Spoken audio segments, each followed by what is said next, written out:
Hi friends, వృద్ధాప్య దివ్యాంగ పింఛన్దారుల్లో అనర్హులు ఎక్కువగా ఉన్నారని వెరిఫికేషన్ చేసి అనర్హులను తొలగించి అర్హత కలిగిన వారికే పింఛన్లు ఇవ్వాలని రాష్ట్ర ప్రభుత్వం ఈ దివ్యాంగ పింఛన్లకు సంబంధించి రీవెరిఫికేషన్ ప్రక్రియ అయితే చేపట్టిందండి.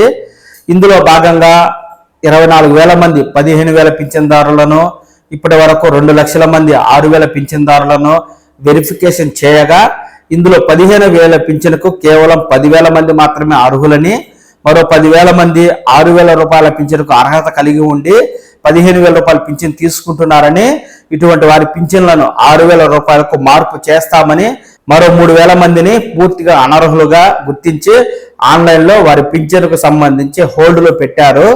అదేవిధంగా 2 లక్షల మంది దివ్యాంగ పింఛన్దారులు 6,000 రూపాయలు తీసుకునే వారిని వెరిఫికేషన్ చేయగా ఇందులో దాదాపుగా 40,000 మంది అనర్హులని, వీరు దివ్యాంగ పింఛన్లు తీసుకునేందుకు ఎటువంటి అర్హత లేదని ప్రభుత్వం అయితే గుర్తించి ఈ 40,000 మంది పింఛన్లకు సంబంధించి ఆన్లైన్లో హోల్డులో అయితే పెట్టామని ప్రభుత్వం చెప్తూ ఉంది.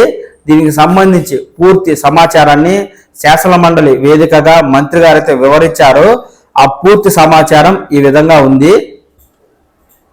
15,000 పింఛన్దారుల్లో 3,000 మంది అనర్హులు, 6,000 రూపాయల పింఛన్ తీసుకునే వారిలో 2 లక్షల మందిని వెరిఫికేషన్ చేయగా 40,000 మంది అనర్హులుగా తేలిన వైనం. లేని రోగాలు ఉన్నట్టు నటించి నెలవారీ పింఛన్లు పొందుతున్న వారు అడ్డంగా దొరికిపోతున్నారు. నెలకు 15,000, 6,000 చొప్పున పింఛన్ పొందే వారిలో అక్రమార్కుల గుట్టు బయటపడుతూ ఉంది. నెలకు 15,000 పింఛన్ పొందే వారిలో 19,000 మంది వివరాలను వైద్య బృందాలు తాజాగా ఆన్లైన్లో నమోదు చేశాయి.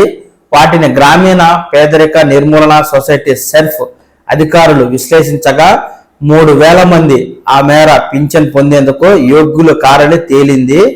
ప్రకాశం జిల్లాలో సుమారు 300 మంది వైకల్యం స్వల్పంగా ఉన్నప్పటికీ 15,000 చొప్పున లబ్ధి పొందుతున్నట్లు బయటపడింది. మరో 10,000 మందికి 6,000 పింఛను పొందే స్థాయిలో మాత్రమే వైకల్యం ఉందని తేలింది. ఇక రాష్ట్రంలో నెలకు 6,000 రూపాయల పింఛను పొందుతున్న వారు 7.96 లక్షల మంది ఉన్నారు. వీరిలో 2 లక్షల మందిని ఇప్పటికే నిర్దేశించిన ఆసుపత్రుల్లో వెరిఫికేషన్ చేసి పరీక్షించారు. 1.50 లక్షల మంది పరీక్షల వివరాలను ఆన్లైన్లో నమోదు చేయగా వారిలో 40,000 మంది 6,000 పింఛను పొందేందుకు అర్హత లేదని తేలింది. గత వైకాపా పాలనలో వైకల్య సర్టిఫికెట్ల జారీలో భారీగా అక్రమాలు జరిగి నిర్దేశిత శాతం మేరకు వైకల్యం లేనప్పటికీ వైకాపా స్థానిక నాయకుల ఒత్తిడి మేరకు వైద్యులు అధిక శాతం వైకల్యం ఉన్నట్లు సదరం ధృవీకరణ పత్రాలు ఇచ్చారు. పక్షవాతం, రోడ్డు ప్రమాదాలకు గురైన సమయంలో కాళ్ళు చేతులు పడిపోవడం, దెబ్బతినడం వంటి కారణాలతో మంచానికే పరిమితమైనట్లు నటించి కొందరు ఆ సమయానికి ఉన్న చిన్న దెబ్బలను చూపించి మరి 85% వరకు వైకల్యం ఉన్నట్లు సదరం ధ్రువపత్రాలు అయితే పొందారు. ఈ దందాలో ముడుపులు చేతులు మారాయి. నిబంధనల ప్రకారం కనీసం 2 ఏళ్లకోసారి రీఅసెస్మెంట్ చేయాలి, కానీ ఇది జరగడం లేదు. అనర్హులైనప్పటికీ అధిక మొత్తం పింఛన్లు పొందే వారి వల్ల రాష్ట్ర ఖజానాకు నష్టం వాటిల్లుతోంది.